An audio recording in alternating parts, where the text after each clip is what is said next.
प्रथम लागू दो चरण को,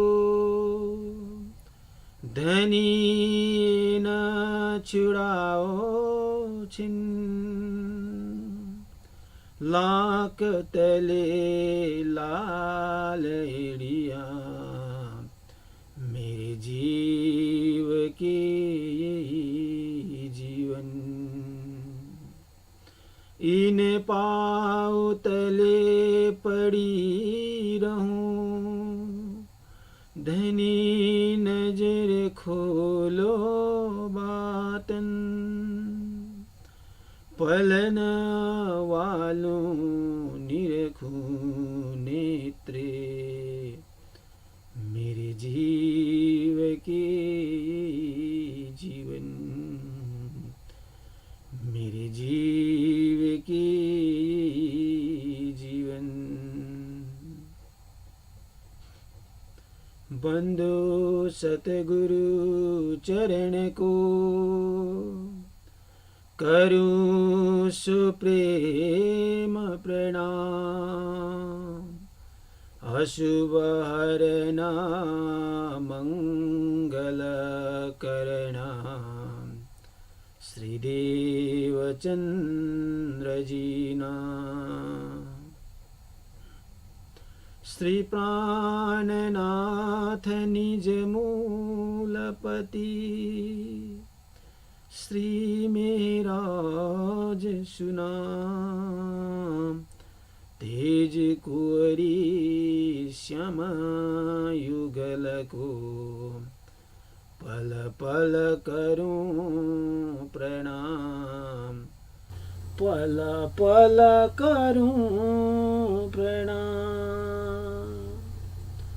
परात्पर पूर्ण ब्रह्मा परमात्मा श्री राजी महाराज, श्री श्यामाजी महाराज ने तथा सत्संग में उपस्थित पूर्ण ब्रह्मा परमात्मा के लाड़िले आप सब सुंदर साथ जी, श्री राजी महाराज की असीम कृपा से श्री राजी महाराज की वाणी श्री कलश ग्रंथ में द्वितीय प्रकरण से हम सुन रहे हैं। तो द्वितीय प्रकरण में महामती स्वामी प्राणनाथ जी समझा रहे हैं, यानी कि द्वितीय प्रकरण के 12वां चौपाई तक हम लोग ने पहले सत्संग सुन चुके हैं और आज 13वां प्रकरण से सुनेंगे।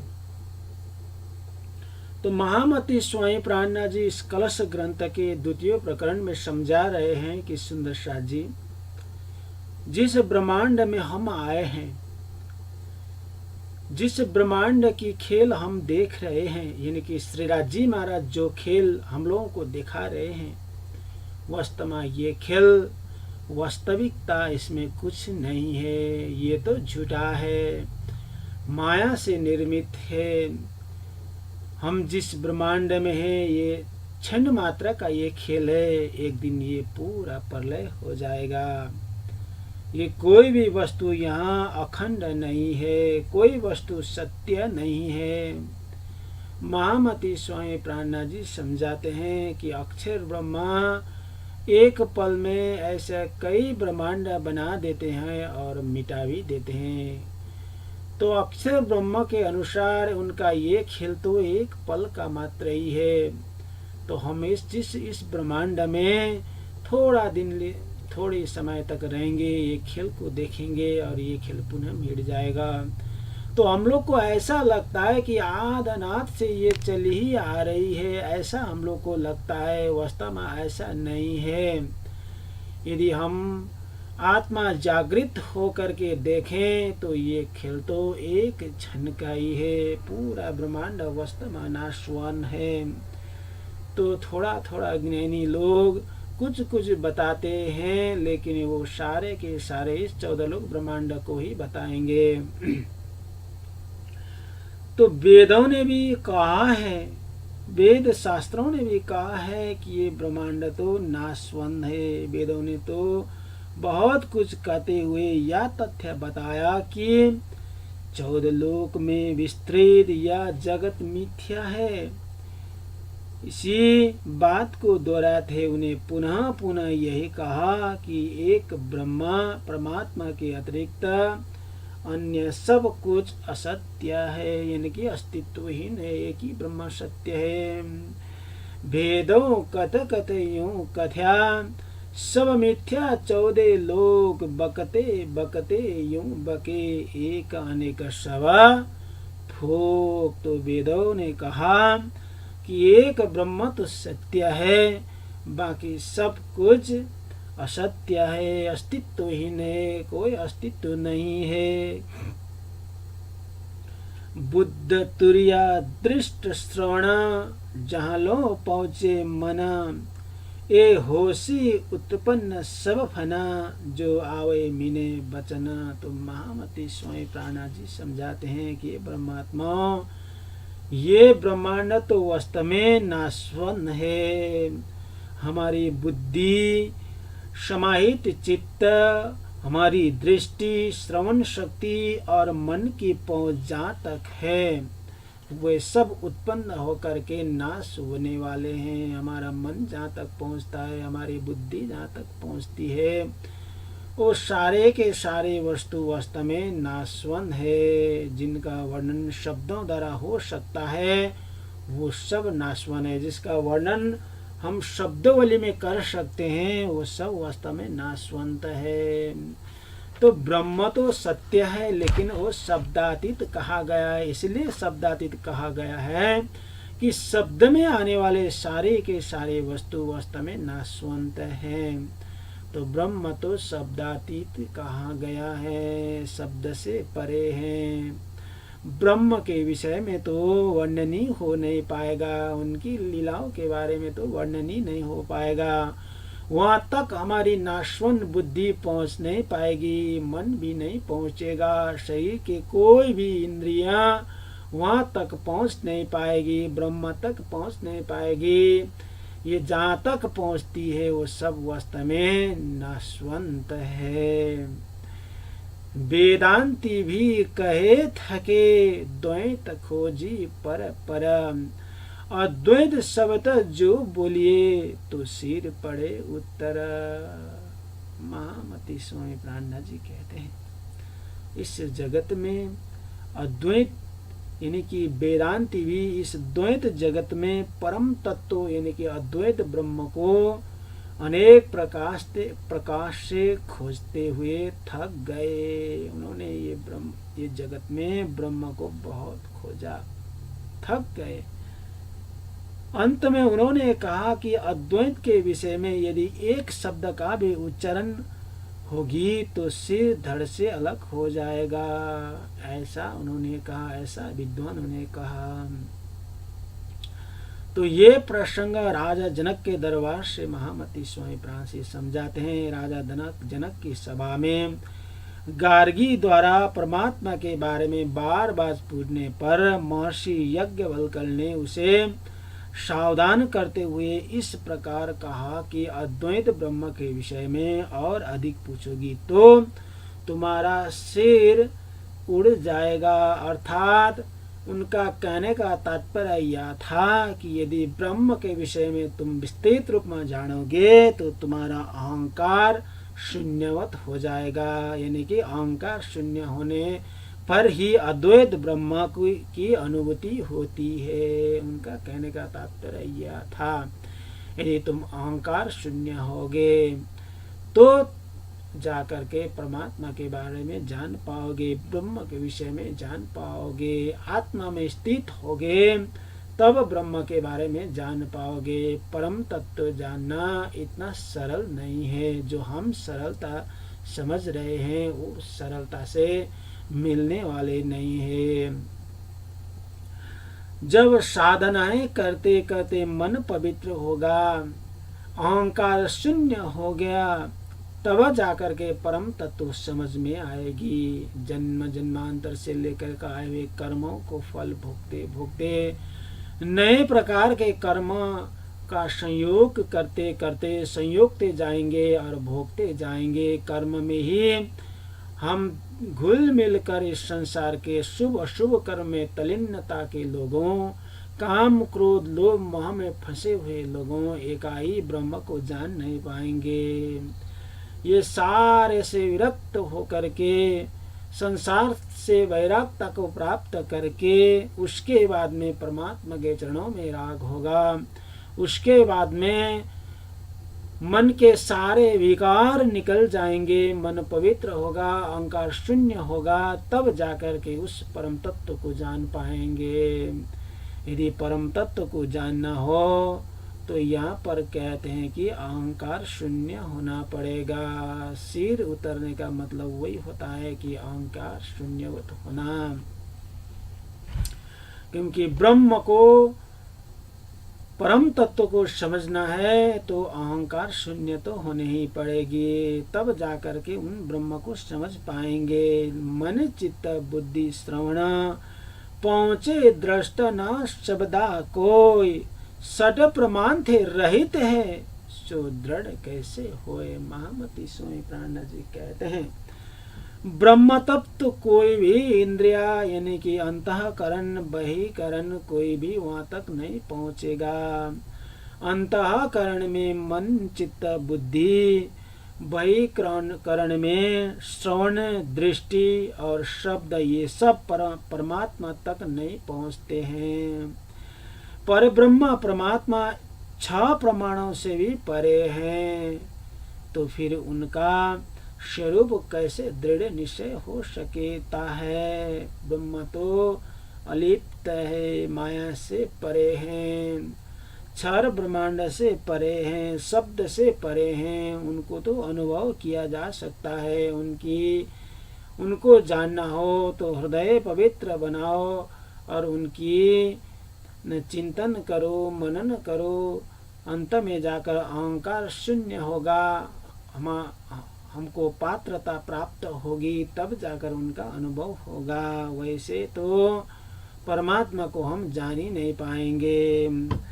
द्वैत आड़े अद्वैत के, सब द्वैत को विस्तार, छोड़ द्वैत आगे बचना किने न कियो निर्धार। महामती स्वामी प्राणनाथ जी कहते हैं कि यह संसार द्वैत એટલે माया का ही विस्तार है। पूरा ब्रह्मांड माया का ही विस्तार है।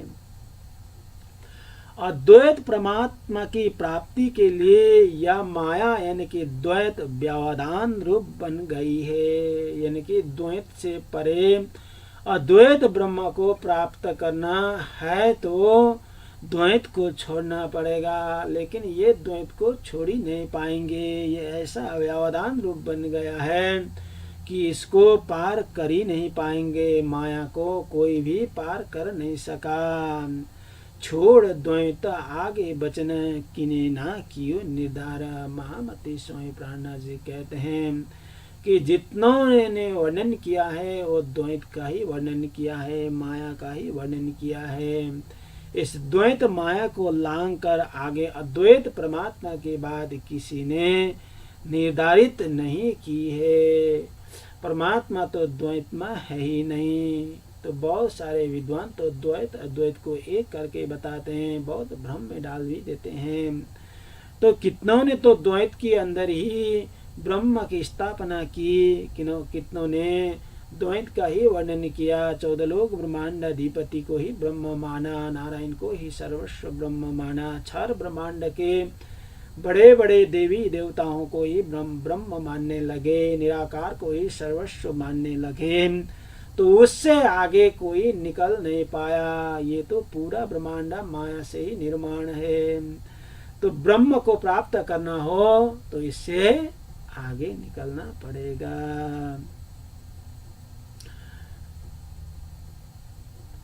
ए अलख किनो ना लखी आदि थे अक्कल, ऐसी निराकार निरंजन व्यापक रही सकला। तो महामती स्वामी प्राणनाथ जी समझाते हैं। महामती स्वामी प्राणनाथ जी इस ब्रह्मवाणी में समझाते हैं कि ब्रह्मात्मा सृष्टि रचना से लेकर आज तक अपनी बुद्धि से किसी ने भी इस अगोचर यानी कि शून्य निराकार को स्पष्ट रूप से नहीं पहचाना।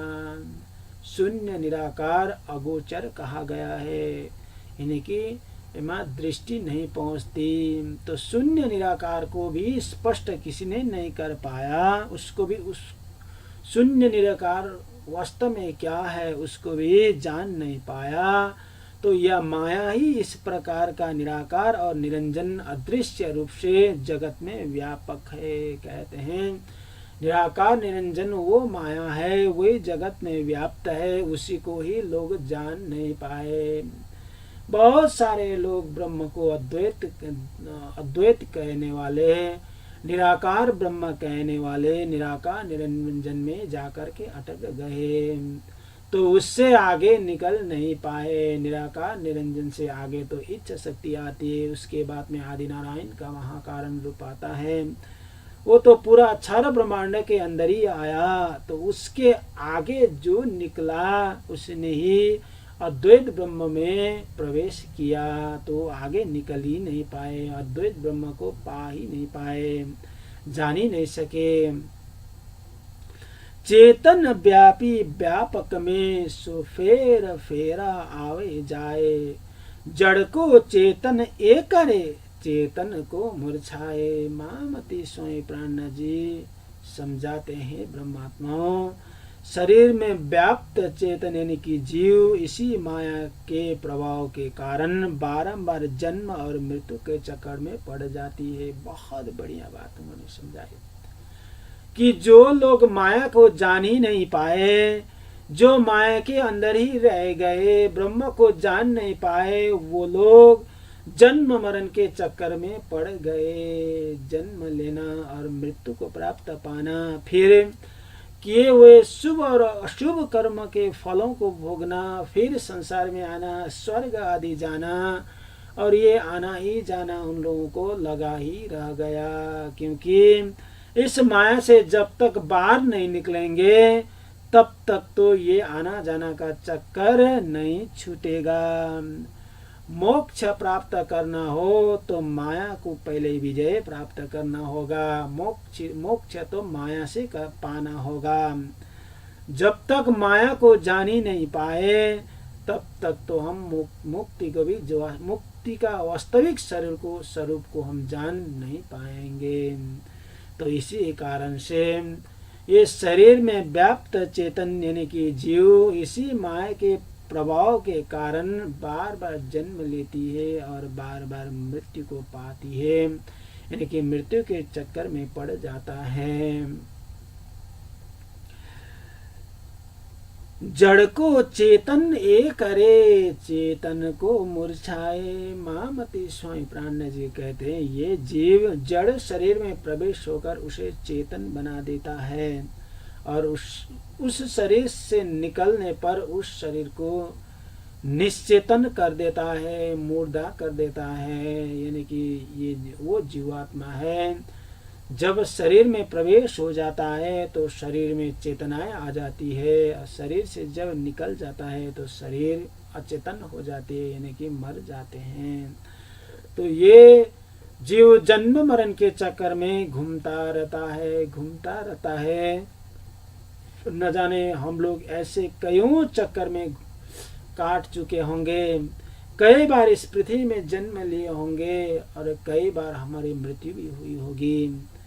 पता नहीं हमारा जीव कब से निर्माण हुआ है, हमारा चेतन अव्यकृत प्रणव ब्रह्म से कब प्रकट हुआ होगा, ये हम जान नहीं पाएंगे। ये तो जान पाएंगे तो अक्षर ब्रह्म बता पाएंगे, हम जान पाएंगे जब हम जागृत होंगे, तब हम लोगों को पता चलेगा कि हमारा कितनों बार इस संसार में आना जाना होगा। जैसे कुआं के मेढक को तब पता चलेगा कि समुद्र कितना बड़ा है और कुआं कितना छोटा है, वो कुआं से बाहर निकलेगा। जब तक वो कुएं का अंदर है वो जान नहीं पाएगा, कि उसको लगेगा कि ये संसार यही है। जब वो बाहर निकलेगा तब उसको पता चलेगा ओहो संसार तो बहुत बड़ा था, लेकिन मैं तो कुआं के अंदर होने के कारण से मुझे पता नहीं था। तो हम लोगों को माया का करामत तब पता चलेगा जब हम माया से बाहर निकलेंगे। जब हमारी आत्मा जागृत होगी, जब हम परम तत्व पूर्ण ब्रह्मा परमात्मा श्री राज महाराज को जानेंगे, तब जाकर के हम लोगों को पता चलेगा कि ओहो ये संसार तो पल मात्र का था, क्षण मात्र का ही था। तो इसमें तो मैं अज्ञानता के कारण कई बार जन्म लिया और कई बार मृत्यु को प्राप्त किया, कई 84 लाख योनियों को भोगना पड़ा। तो वो कारण उसको तभी पता चलेगा जब वो इस माया से बाहर निकलेगा। महामती स्वयं प्राणा जी उसी बात को समझा रहे हैं। जड़ को चेतन ये करे, चेतन को मूर्छाए। ये जीवी है, जड़ शरीर में प्रवेश होने से जड़ को चेतन कर देता है, और जब चेतन से शरीर से बाहर निकलेगा तो उसको अचेतन कर देता है। ऊपर तले माहे बाहरा, दसों दिशा सब एहा।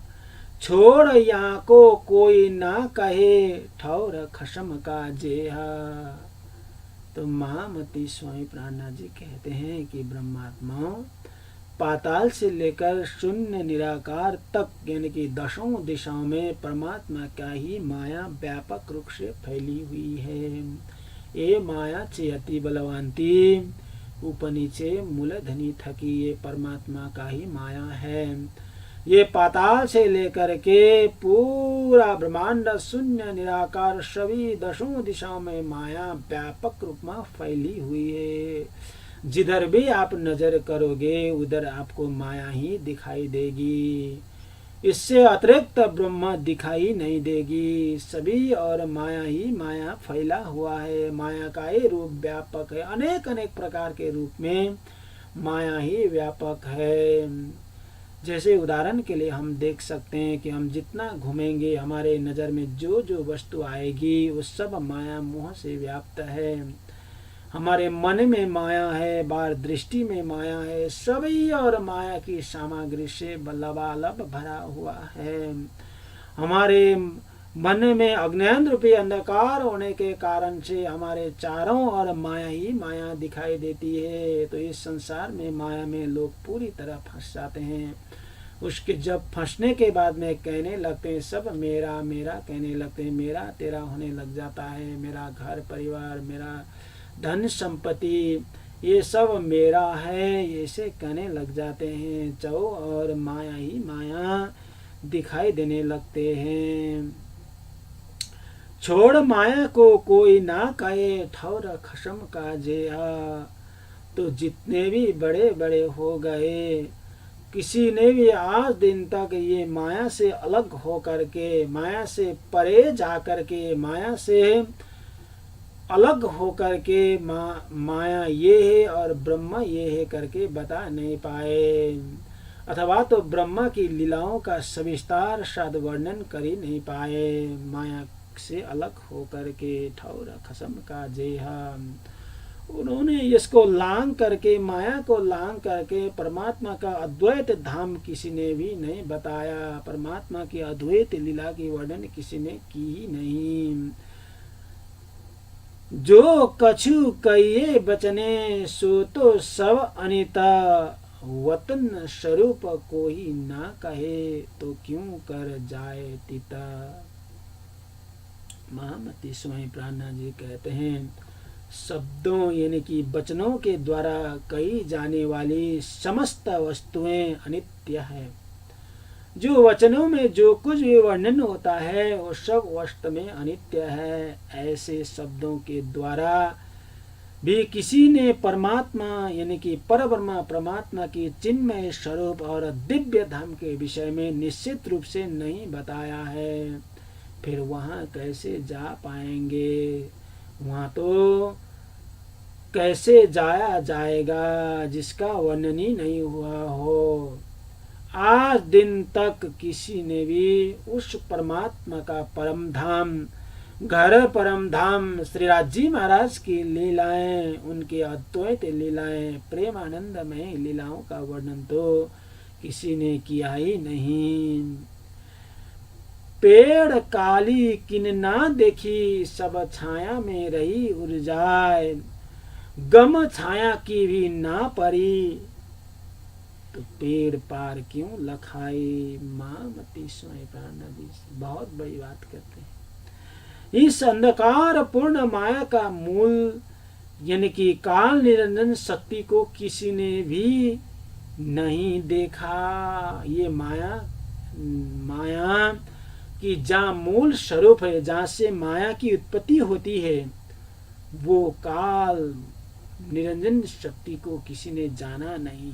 माया का उद्गम स्थान किसी को पता ही नहीं चला। सबकी छाया यानी कि मोह तत्व शून्य निराकार में ही उलझ रह गए। वो तो माया की छाया है, उसी में उलझ रह गए, लेकिन मूल वस्तु पकड़ में नहीं आई। जब इस छाया निराकार की ही गम इनकी पता उनको नहीं चला, फिर उससे मूल की परे की पहचान कैसे होगी। महामती स्वयं प्राणा जी कहते हैं, अव्यकृत ब्रह्म के अंदर काल निरंजन शक्ति है। सूक्ष्म में वो काल निरंजन शक्ति को किसी ने जाना ही नहीं। वो काल निरंजन शक्ति का प्रतिबिंब ये मोह तत्व शून्य निराकार है, जो क्षर ब्रह्मांड में है। तो वास्तव में वो प्रतिबिंब मोह तत्व को ही जान नहीं पाया। सुंदर सा जी, आपने विराट का अध्ययन किया हो तो आप लोगों को पता चलेगा कि मोह तत्व निराकार निरंजन कहाँ है और काल निरंजन का स्थान कहाँ है। काल निरंजन का स्थान तो अभ्यकृत अखंड में है। तो ये मोह तत्व उसका ही प्रतिबिंब ऐसे समझें तो उनका प्रतिबिंब है। तो प्रतिबिंब को ही जान नहीं पाए। जैसे बहुत बड़ा वृक्ष हो, दिन में सूर्य के ताप में उसका प्रतिबिंब पश्चिम की ओर हो, तो लोग प्रतिबिंब के अंदर कितना बड़ा प्रतिबिंब है उसमें वो प्रतिबिंब को देखने लगे, इधर गए उधर गए, लेकिन कितना बड़ा प्रतिबिंब है उसको पता ही नहीं चला। और प्रतिबिंब को पता नहीं चला तो प्रतिबिंब कहाँ से हो रहा है उसको कैसे पता चलेगा। तो ऐसे ही है कि मोह तत्व को जान नहीं पाए तो काल निरंजन शक्ति को कैसे जान पाएंगे। माया का मूल को ही जान नहीं पाए, कैसे जान पाएंगे। जैसे माया का प्रतिबिंब को ही पहचान नहीं पाए, तो माया को ही जान नहीं पाए तो ब्रह्म को कैसे जान पाएंगे। पहले तो माया को जान लो, उसके बाद में परमात्मा को जान पाओगे, परम तत्व को जान पाओगे, माया से अलग हो पाओगे। तो ये बात महामती स्वयं प्राण समझाते हैं कि माया का कितना बड़ा विस्तार है। ए जाए ना उलंगी देखती, ना कछु होए पहचान, तो दुल्हा कैसे पाए, जाको नेक न सुनियो निशान। बहुत बड़ी बात करते हैं महामती स्वामी प्राणा जी। वस्तुतः इस दृश्यमान माया को कोई लांग नहीं सकता और इसकी पहचान भी नहीं हो सकती। आज दिन तक किसी ने ये माया को लांग ही नहीं सका, माया को छोड़ ही नहीं सका, माया को जान ही नहीं पाया, इससे बाहर निकल ही नहीं पाया।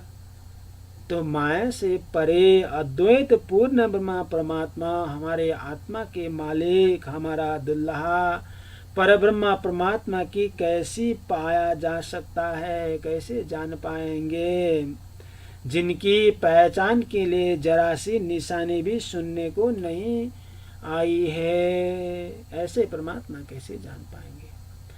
आज दिन तक माया से परे की वर्णन किसी ने नहीं किया, परमात्मा का थोड़ा सा वर्णन नहीं हुआ। तो पूर्ण ब्रह्मा परमात्मा श्री राजी महाराज का थोड़ा सा ही वर्णन नहीं हुआ, उनकी कोई भी निशानी जरा सी भी नहीं है, तो हम उनको कैसे जान पाएंगे।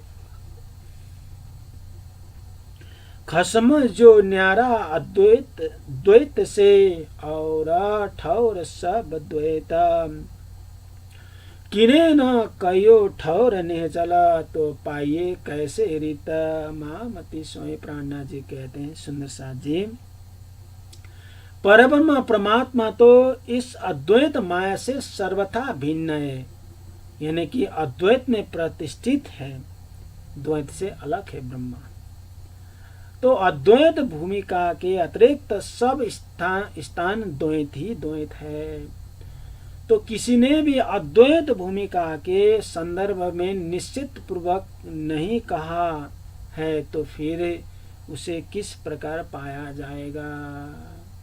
किसी ने भी थोड़ा सा वर्णन किया होगा तो उसके अनुसार हम प्राप्त कर पाएंगे, लेकिन किसी ने ही वर्णन नहीं की, परमात्मा का वर्णन हुआ ही नहीं, तो हम कैसे पाएंगे। जब तक अद्वैत ब्रह्म प्राप्त नहीं होंगे तब तक हमारी जन्म मरण की चक्कर नहीं छूटेगी।